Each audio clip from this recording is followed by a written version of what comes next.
தென்காசி மாவட்டம் கருத்த பிள்ளையூர் பகுதியில் ஒருவர் தலையை துண்டித்து கொலை நடைபெற்றிருக்கிறது. அரிவாளால் கொடூரமாக தாக்கி தலையை துண்டித்து எடுத்திருக்கிறார்கள். சொத்து பிரச்சனையில் கொலை நடந்திருக்கலாம் என முதற்கட்ட தகவலில் வெளியாகியுள்ளது. விவரங்களை தர இருக்கிறார் செய்தியாளர் குருசரன்.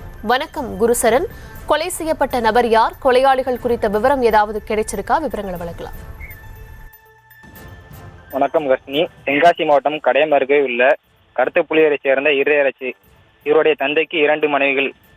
தந்தையின் 2வது மனைவியான மகனான ஆராக்கிராஜ் மற்றும் ஜெயபாலன் ஆகியோர் இடையே நீண்ட காலமாக சொத்து தகராறு இருந்து வந்துள்ளது.